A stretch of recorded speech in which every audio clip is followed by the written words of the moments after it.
When this man, Mario Ahis, fell terminally ill, there was only one thing that could make him smile as he lived in his final days. He turned to the giraffes he had taken care of for 25 years of his life. But there was one problem. Would they recognize him? Would they even make him feel any better? Ever since a young age, Mario had always loved and taken care of animals. Just when he was only 2 years old, he went out with his mom to get some groceries and spotted a stray cat. "Look, that's the same cat that comes to say hello outside our house," he told his mom. "I haven't seen any cats around the house. I think the cat's owner is in the supermarket," his mom replied and waved the cat away.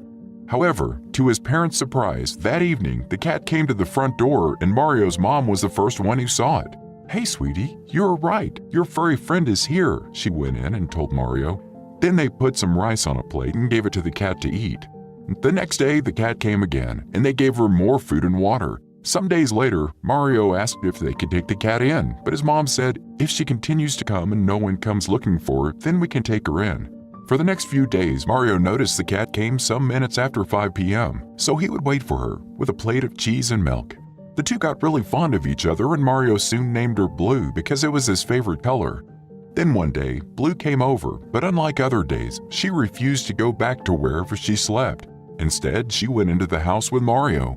"Mom, you see, she chose me. She wants to stay here," little Mario said. It was from this point onward that Mario fell deeply in love with animals. It didn't matter whether they were his or not. He was always kind to any animal he came across. He loved them wholeheartedly and didn't expect anything in return, but 25 years later, one animal he cared for gave him a priceless gift. In his mid-20s, Mario demonstrated his love for animals when he started working as a maintenance staff at Rotterdam's De Gaard Bleesdorp Zoo. After about 25 years of working there, the animals got so used to him. Mario always made sure they were well fed and their cages were kept clean. He alone understood their behavior, and when an animal was acting up, Mario always knew what to do.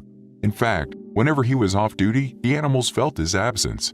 While some wouldn't eat well, others would just sulk in a corner or be hostile toward the other zookeepers. But the moment they saw Mario again, they would become active and playful once more. When the other zookeepers told Mario how the animals behaved when he was away, he did something selfless. He started working extra shifts. He never once complained. Whenever he was cleaning the animals' cages or feeding them, he always had a smile on his face. "The secret to a fulfilled and healthy life is to do the things that make you happy," Mario would tell his colleagues. Mario also made sure he exercised frequently, and even while at work, he took some time off to rest. "Now, Daddy's going to have a nap. I will see you shortly," he would tell the animals and pat them gently. He is very sweet to watch whenever he is caring for the animals. He is so gentle with them. Each time I see him feeding them, I always think the world needs more kind and happy souls like him, one colleague said. You see, among the animals at the zoo, the giraffes were Mario's favorite, and they were also very fond of him. Although Mario had always admired these tallest animals in the world while growing up, one incident brought them closer. One day, while Mario was having a nap, two male giraffes started a fight.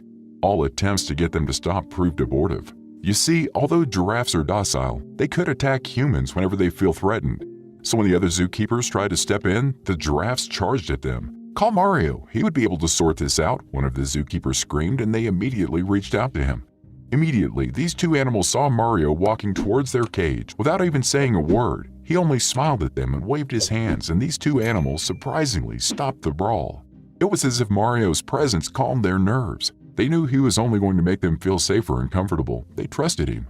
"There you go, darlings. It's not good to fight," Mario said as he approached their cage and dropped a bowl of fresh fruit. Much to everyone's surprise, these two animals who were acting crazy a few minutes ago started dining together. Seeing this, everyone jammed their hands. It was one of the most beautiful and heartwarming sights they had ever recorded at the zoo.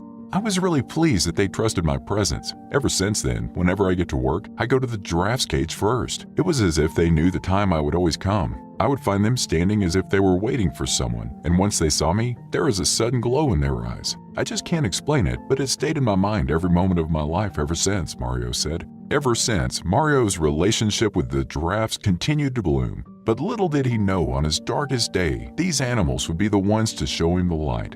After having worked for over 2 decades at the zoo, Mario suddenly fell sick and was eventually diagnosed with cancer. The doctors told him he didn't have much time left. Not everyone gets the opportunity to be told you don't have much time left, so I considered myself lucky. When the doctors told me that, I wasn't scared. I looked back at my life and realized I had done something very important to me, loving animals and respecting them like humans, Mario said. Unfortunately, as months passed, Mario's health deteriorated. He started struggling with his speech and even found it difficult to make coherent sentences. Soon, he was permanently confined to his bed, but apart from being physically sick, something else greatly troubled Mario. You see, because of his illness, he hadn't been to the zoo in a while, and being away from the animals he loved so much made Mario depressed. Even the doctors and nurses could tell something was wrong with Mario. His eyes were so sad and he smiled at no one. The hospital staff tried to get Mario to talk, but he was very weak and couldn't say anything. If only they could read minds, they would have heard his heart pleading, "Just take me to the giraffes, that's all I want." So for weeks, Mario lay in his bed, hoping someone would save him, but one day, he knew he had to help himself. He knew he could pass any time, and he would deeply regret it if he didn't get to see his beloved giraffes one last time. So one morning, when the nurse walked into his room, Mario summoned all the strength he had left, and speaking feebly, he said, "The giraffes, please take me to see the giraffes." When the nurse heard this, she was so happy and she informed the other staff. You see, before Mario became very sick, he was nice to everyone, so the health staff was ready to go to lengths to make his wish come true. The hospital got in touch with the Ambulance Wish Foundation, a charity organization that transports terminally ill patients to places of personal significance as their last wish. That evening, Mario was transported to the zoo in a specially designed ambulance so he could see his friends one last time. Immediately, Mario got to the giraffe section. Something incredible happened. Even though these animals hadn't seen this man in months, they recognized him.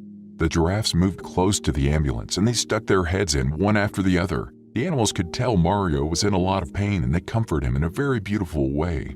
They nuzzled their human friend, comforted, and kissed him with sad expressions in their eyes. Once the animals did this, everyone was moved to tears by what happened next. Mario smiled widely, and for once, the staff saw glints of joy and peace in the dying man's eyes.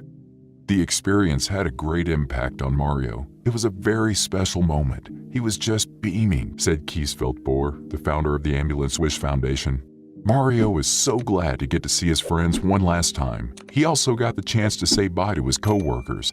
"I'm just glad these animals filled Mario's last days with laughter and joy." If you had to make one last wish, what would it be?